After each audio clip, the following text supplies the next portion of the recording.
Hello മക്കളെ, നമുക്ക് C++ programming ചോദിക്കുന്ന വളരെ ഇമ്പോർട്ടൻറ്റ് ക്വസ്റ്റ്യൻ ആണ് ഈ ഒരു സെറ്റ് ഓഫ് ക്വസ്റ്റ്യൻസ് എന്ന് പറഞ്ഞാൽ. ഒരു കോഡ് സ്ക്രിപ്റ്റ് എന്നിട്ടാണെങ്കിൽ കുറച്ച് സബ് ക്വസ്റ്റ്യൻസ് തരാറുണ്ട്. ഞാൻ നോക്കുക, ഒരു കോഡ് സ്ക്രിപ്റ്റ് എന്നപ്പോൾ ഉണ്ട്, ഒരു സമ്മിന്റെ പ്രോഗ്രാമാണ് കൊടുത്തേക്കുന്നത്. അപ്പോൾ ഇവിടെ ചോദിക്കുന്നത് find the output of the above code കേട്ടോ. അപ്പോൾ find the output of the above code എന്ന് പറയും. ഇവിടെ നോക്കുക, ഒന്ന് ഇവിടെ ഐയുടെ വാല്യൂ സ്റ്റാർട്ട് ചെയ്യുന്ന 1 അവസാനിച്ചിരിക്കുന്നത് 10 അല്ലേ. അപ്പോൾ അവസാനിച്ച് 10 ദെൻ സമ്മ് കൊടുത്തേക്കുന്നത് sum equal sum plus I എന്ന് മാത്രമേ ഉള്ളൂ.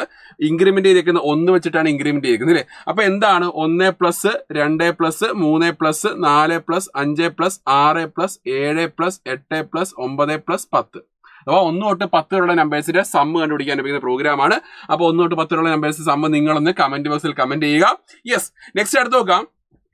Find the elements of the above loop statement. ഇതിനകത്ത് ഒരു ലൂപ്പാണ് കൊടുത്തേക്കുന്നത്. ലൂപ്പിന് 4 എലമെന്റ്സ് ഉണ്ട്: initialization, test expression, body of the loop, update statement. അപ്പോൾ ഇതിനകത്ത് ഇനിഷ്യലൈസേഷൻ ചെയ്ത് നമുക്ക് i = 1 എന്താണ് ഇനിഷ്യലൈസേഷൻ. നെക്സ്റ്റ് i <10 എന്താ മക്കളെ test expression. Sum equal sum plus I എന്താണ് മക്കളെ body of the loop, body of loop. i++ update statement. So clear? Okay, അപ്പൊ ഇത്രയാണ് നമ്മുടെ ഈ എലമെന്റ്സ് ഓഫ് ലൂപ്പ് എന്ന് പറഞ്ഞാൽ. Rewrite above code using for loop. For loop വെച്ച് റീറൈറ്റ് ചെയ്യുക. ഫോർ ലൂപ്പ് വെച്ച് റീറൈറ്റ് ചെയ്യാൻ നമുക്ക് എങ്ങനെ ഇടുക?